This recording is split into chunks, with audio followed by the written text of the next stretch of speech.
ବିଜୁ ଜନତା ଦଳ ପକ୍ଷରୁ ରାଲବ ଆଲପ୍ର ଗ୍ରାମରେ ଜୋରଦାର ପ୍ରଚାର।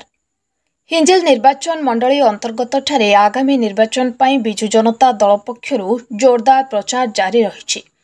ଦୀର୍ଘ 25 ବର୍ଷ ରାଜ୍ୟ ସରକାର ତଥା ବିଜୁ ଜନତା ଦଳ ବହୁ ଲୋକପ୍ରିୟତା ଅର୍ଜନ କରିପାରିଛି। ଜନ୍ମଠାରୁ ମୃତ ପର୍ଯ୍ୟନ୍ତ ସବୁ କ୍ଷେତ୍ରରେ ରାଜ୍ୟ ସରକାରଙ୍କ ବହୁ ଯୋଜନାଗୁଡ଼ିକ ଉପଲବ୍ଧ ହୋଇପାରିଛି। ଆଜି ସ୍ଥାନୀୟ ଶତାଧିକ ମହିଳା ଏବଂ ପୁରୁଷ ଶୋଭାଯାତ୍ରାରେ ବିଜୁ ଜନତା ଦଳର ପ୍ରଚାର ପ୍ରସାରରେ ଯୋଗ ଦେଇଥିଲେ। ଗ୍ରାମର ସରପଞ୍ଚ ରଶ୍ମିତା ପ୍ରଧାନଙ୍କ ନେତୃତ୍ୱରେ ଶୋଭାଯାତ୍ରାଟି ବାହାରିଥିଲା। ଅନ୍ୟତମ ଅତିଥି ଭାବେ ଜିଲ୍ଲା ପରିଷଦ ସଭ୍ୟ ଏ ସୁଦର୍ଶନ ସମିତି ସଭ୍ୟା ପ୍ରତିନିଧି ମନୋଜ କୁମାର ପଲାଇ, ଆତ୍ମୀୟ ଅଧ୍ୟକ୍ଷ ଗନ୍ତାୟତ ଦଳାଇ ସମେତ ବହୁ କର୍ମୀ ଓ ଜନସାଧାରଣ ଏହି ରାଲିରେ ସାମିଲ ହୋଇ ଘରେ ଘରେ ଶଙ୍ଖ ଏବଂ ଏଥର ଡବଲ ଶଙ୍ଖ ନାରା। माननीय मुख्यमंत्री आज प्रचार कार्यक्रम आम सब सामिल होइतिलु। आज रालव ग्राम पंचायत आलोपुर और रालव ग्राम पंचायत रालव ग्राम आम घर घर जा भोट भिक्षा कलु।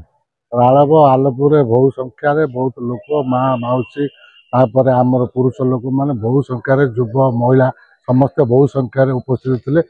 हजार हजार लोक संख्या समर्थन कर माननीय मुख्यमंत्री भल पाँच समस्त हृदय भल पाँच। माननीय मुख्यमंत्री रालव ग्राम पंचायत पूरा 100 ରୁ 100% भोट बिजु जनता दल को दिया। बीजेपी कांग्रेस जो विरोध कथा एमानकर किसी भूमिका नहीं जे भिंडी निर्वाचन मंडल से अमानत रही नहीं सन्देह। माननीय मुख्यमंत्री आमको ये शिखई कौन दल विरोधी कथा कहवानी। माननीय मुख्यमंत्री जहाँ कर 4.5 कोटी जनमानस नेता समस्त हृदय भाषा कर शिक्षा कह स्वास्थ्य कह गमनागमन कह विद्युतीकरण कह घर घर पानी को जो प्रकार व्यवस्था कर दीर्घ 24 वर्ष माननीय मुख्यमंत्री को लोके भूली पार।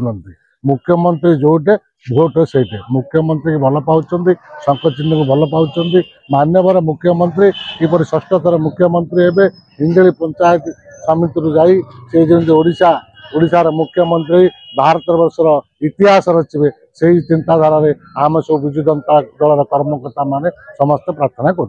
शंकर नायक, न्यूज टुडे ओडिया।